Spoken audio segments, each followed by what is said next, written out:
fuera no, va a intervenir en las proposiciones. Gracias, presidente.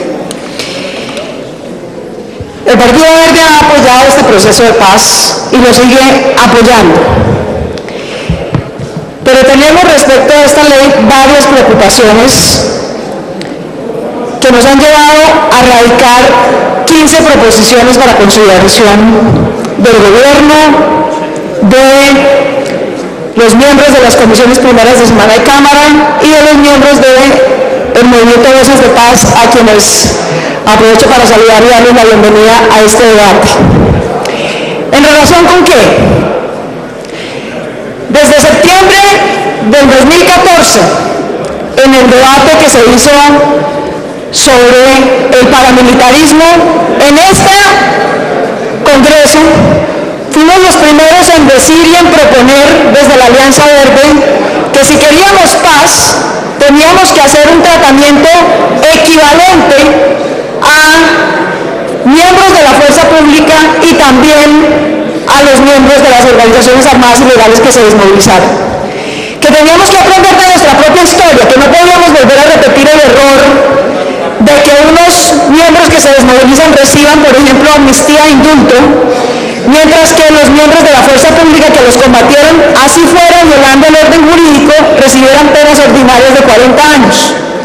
Que mientras esa desigualdad tan extrema en el tratamiento jurídico existiera, no iba a haber posibilidades de paz en Colombia. En ese sentido, celebramos que tanto los acuerdos de paz como esta ley de amnistía haya tenido en cuenta ese llamado de atención y haya creado un sistema de justicia transicional no solo para los guerrilleros, sino para todos los involucrados en el conflicto, con las mismas garantías, con estándares equivalentes, de manera que no vuelva a darse esa situación oprobiosa que impide la reconciliación. Sin embargo, reconociendo eso que, insisto, fue nuestra propia propuesta desde septiembre de 2015, hay varias cosas que nos preocupan en el texto de esta ley de amnistía, en particular, como lo mencionaba ya el vocero del Polo Democrático, en relación con agentes del Estado. El Estado en general no puede renunciar al deber de sancionar, de investigar y sancionar los graves delitos.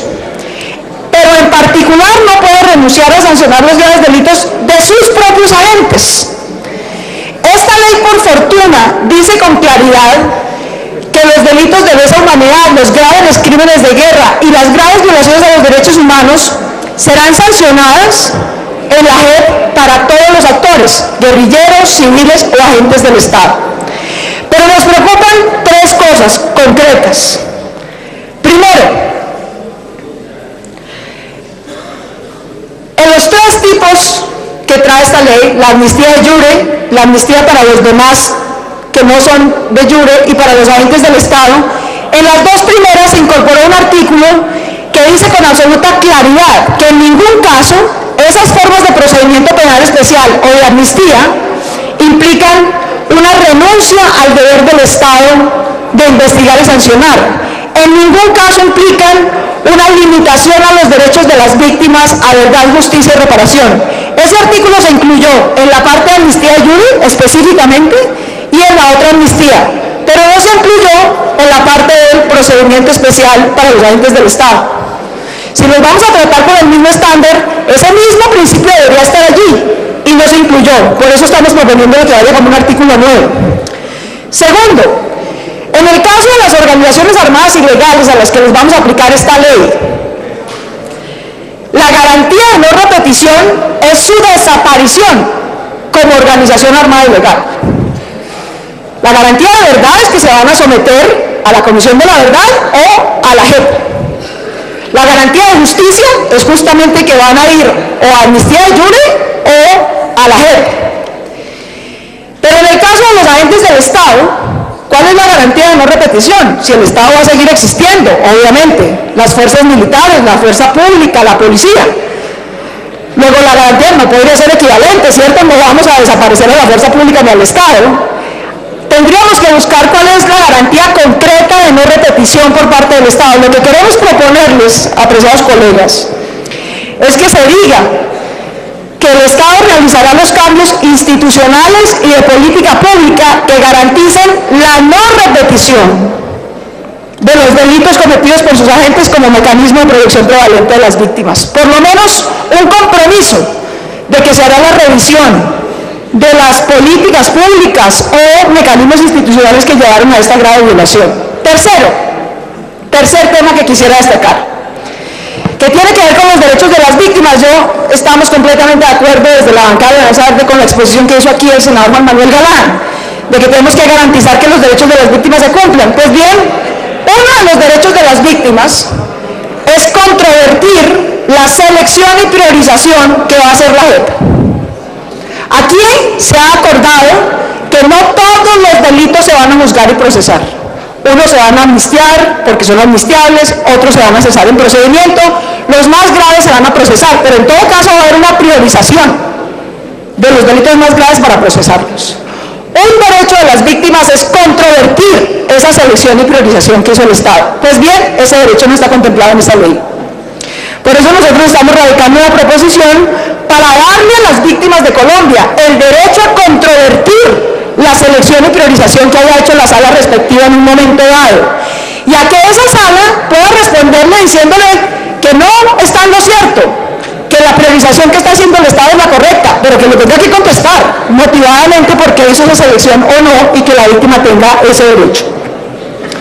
Esos son los tres temas más importantes de estas 15 proposiciones. Otras 5 tienen un sentido más de precisión, no creo que generen mucho debate, la verdad, y es que tenemos que llamar a las cosas por su nombre. Aquí a veces, por ejemplo, se habla de ejecuciones extrajudiciales, por ejemplo, como un delito excluible de los amnistiables. Eso está muy bien, pero las ejecuciones extrajudiciales no existen en nuestro ordenamiento jurídico. Lo que existe es el homicidio en persona protegida o el homicidio agravado. Entonces tenemos que llamar a las cosas por el nombre que son. Como esa denominación se repite en 5 o 6 artículos, por eso hay 5 o 6 proposiciones, pero ese es su único sentido. Seguiría con las que son, digamos, menos fundamentales, pero no menos importantes. Aquí se le está dando la posibilidad al Estado de que cese el procedimiento contra delitos no graves, en todo caso no de los amnistiables, a sus propios agentes. Pero creemos que si se va a reintegrar a un miembro de la fuerza pública, no puede ser simplemente porque se le cesa el procedimiento, se le da libertad condicional y además puede ser reintegrado inmediatamente. Quien quiera ser reintegrado a la fuerza pública tiene que haber sido absuelto de su responsabilidad, no es simplemente por cesación del procedimiento. Cesar el procedimiento quiere decir que porque se consideraba un delito menor, no se sancionó, investigó y juzgó. Entonces, si se le da semejante garantía, no puede entrar derecho nuevamente reingresado a la fuerza pública. El que quiera reingresar a la fuerza pública tiene que ser absuelto de sus responsabilidades, bajo el procedimiento de la JEP, pero absuelto. Quinto,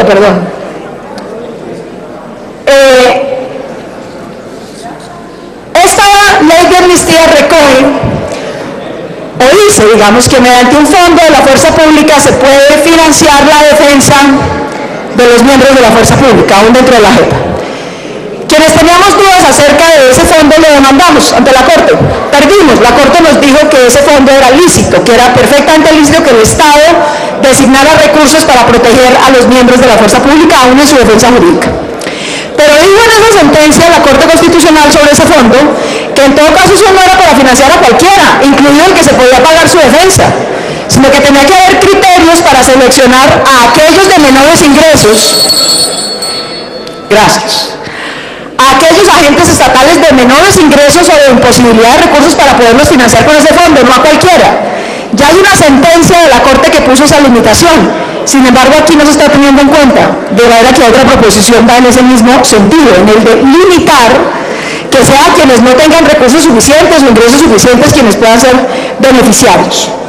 En conclusión, apreciados colegas colombianos, amigos de Voces de Paz, apoyamos el proceso y apoyamos esta ley. Nos parece que en general se adecúa a los estándares constitucionales colombianos, a los estándares del Estatuto de Roma, pero necesitamos precisiones y garantías para que quede claro que en ningún caso El procedimiento especial de agentes para el Estado implicó una forma de autoamnistía completamente prohibida en nuestro ordenamiento jurídico internacional a los agentes del Estado.